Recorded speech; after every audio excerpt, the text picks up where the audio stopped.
মোছো মোছো, ভালো করে মোছো, একটা ফোঁটাও যেন ময়লা না থাকে। মুছছি তো, আর কত ভালো করে মুছবো? কখন থেকে কাজ করেই যাচ্ছি। একদিন একটু বাড়ির কাজ করতে বলেছি, তাই কত কথা। সব কাজ শুধু আমাকে দিয়ে করালেই বেঁচে যায়, আর নিজে শুধু পাড়া বেড়ানোর ধান্দা। আসলে বউ, ঘর মুছতে মুছতে কোমরটা ব্যথা হয়েছে। তো এখন কি করবে? পাড়ায় যাবে ঘুরতে, তাই তো? আজ যদি এক পাও বাড়ি থেকে বেরিয়েছো, তাহলে তোমার খবর আছে, এই বলে দিলাম। ও বউ, একটু যাই না, তাড়াতাড়ি চলে আসবো। একটু যাই। না, একদমই না।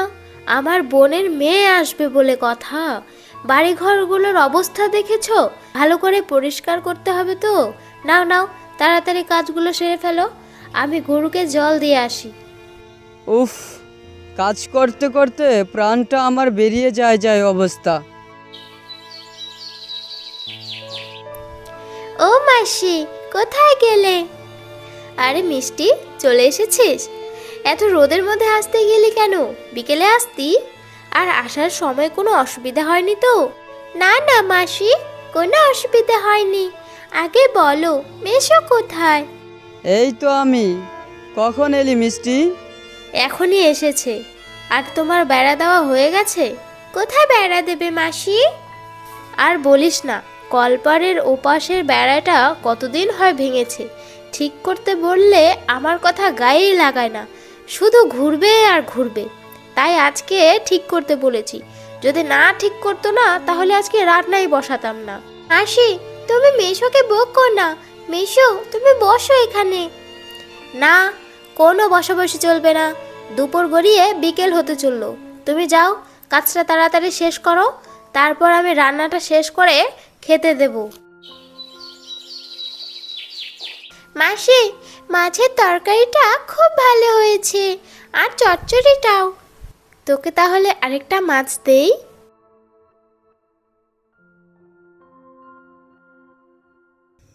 বউ, আমাকেও একটা মাছ দাও। সত্যি বউ, মাছটা খুব স্বাদ লেগেছে। তুমি খুব ভালো রান্না করতে পারো। একটাই খাও, আর একটা মাছ আছে, ওটা রাতে মিষ্টিকে দেব।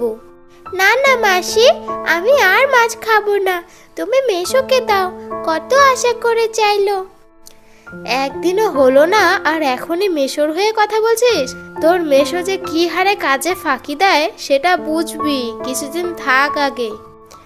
এভাবেই মিষ্টি তার মাসির বাড়িতে হাসি ঠাট্টা করে থাকতে লাগলো। মাসি, তুমি কলসি কিভাবে বানাও, আমাকে শেখাবে?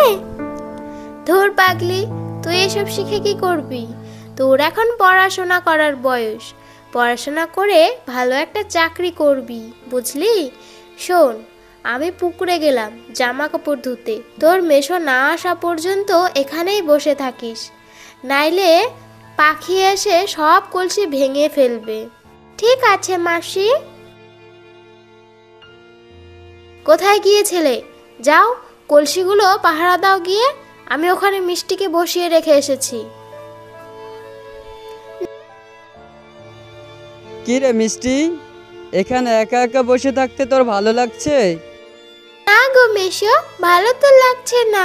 চলো না, আমাকে এই গ্রামটা ঘুরে দেখাবে। মায়ের মুখে শুনেছি এই গ্রামে নাকি অনেক বড় পুকুর আছে, আর নানা ধরনের গাছপালা। চলো না মেশো। না না, এখন যাওয়া যাবে না। তোর মাসি আমাকে কলসি পাহারা দিতে বলছে। বাড়ি এসে যদি আমাকে দেখতে না পায়, তাহলে যে কত বকা দিবে। ধর, তুমি চলো তো, কলসি কেউ চুরি করবে না, পাখি এসে ভেঙেও ফেলবে না।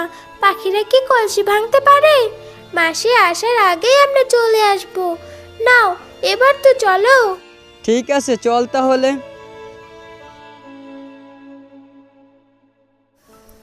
তখনই একটা পাখি এসে কলসির মুখে বসতে গিয়ে কলসিটা পড়ে গিয়ে ভেঙে যায়। হায় ভগবান, এত কষ্ট করে কলসিগুলো বানিয়েছি, আর পাখি এসে আমার একটা কলসি ভেঙে দিল। আসুক আজকে বাড়িতে। বউ, তুমি চলে এসেছো? কোনো কাজ তো করোই না। আমি কলসিগুলো কষ্ট করে বানাই, আর তোমাকে সামান্য পাহারা দিতে বলেছি, তাও পারলে না। তোমাকে নিয়ে আমি কিভাবে যে সংসার করে খাবো ভগবানই জানে। এখনই তুমি বাড়ি থেকে চলে যাও, রাগে আমার গা জ্বলে যাচ্ছে। ও মাসি, তুমি মেশোকে বকো না। আমি মেশোকে বলেছিলাম আমাকে গ্রামটা ঘুরিয়ে দেখাতে, মেশো যেতে চায়নি, সত্যি বলছি। তুই একদম তোর মেশোর হয়ে কথা বলিস না তো। তোর মেশো সব সময় কাজে ফাঁকি দেয়। আর তুমি বিকেলে বাজারে গিয়ে কলসিগুলো বিক্রি করে দিয়ে আসবে, আর টাকা যেন ঠিকঠাক পাই, বুঝেছ? সন্ধেবেলা। বউ, সবগুলো কলসি বিক্রি হয়েছে, আর টাকা আমি তোমার আলমারিতে রেখে এসেছি, দেখে নিও। ঠিক আছে, মিষ্টিকে ডেকে নিয়ে আসো, আমি খাবার বাড়ছি। মাসি, কাল আমি বাড়ি চলে যাব, আর মেশোকে আমার সাথে নিয়ে যাব। এইবার পয়লা বৈশাখে মেশো আমাদের বাড়িতে থাকবে। আমার কথা তো বললি না, আমি কি পর হয়ে গেলাম নাকি? না না, তোমাকে কেন পর ভাববো? আমি জানি তুমি এখন যাবে না, কারণ তুমি চলে গেলে গরুকে কে খেতে দেবে। বাহ, মিষ্টির মাথায় তো অনেক বুদ্ধি আছে। নে, এবার খেতে বস। রাত্রিবেলা। কি গো, আমি 500 টাকা খুঁজে পাচ্ছি না, আলমারিতেই তো রেখেছিলাম, কোথায় গেল বলো তো? তুমি নিয়েছো? আসলে কি করেছো টাকা নিয়ে বলো? এমনিতেই আমি কত কষ্ট করে সংসারটা চালাই, আর তোমার যত টাকা নষ্ট করার ধান্দা। কি করেছো বলো তাড়াতাড়ি। আমি ওই টাকা দিয়ে একটা নতুন জামা কিনেছি। কি করেছো টাকা নিয়ে বলো? এমনিতেই আমি কত কষ্ট করে সংসারটা চালাই, আর তোমার যত টাকা নষ্ট করার ধান্দা। কি করেছো বলো তাড়াতাড়ি। আমি ওই টাকা দিয়ে একটা নতুন জামা কিনেছি। আমি তোমাকে ভুল বুঝেছি, আমাকে ক্ষমা করে দিও। আর মিষ্টি, তুই পয়লা বৈশাখে এখানেই থাক, আমরা খুব মজা করব। তোর মাকে আমি ফোন করে বলে দেব। শোন মিষ্টি, আমি আর তোর মাসি আমরা দুজনেই তোকে অনেক ভালোবাসি। তুই এইবার পয়লা বৈশাখে আমাদের বাড়ি থাক। এখানে উৎসব হবে, মজা হবে, রান্নাবান্না হবে। তুই থাকলে আমাদের মনটা আরও বেশি ভালো লাগবে।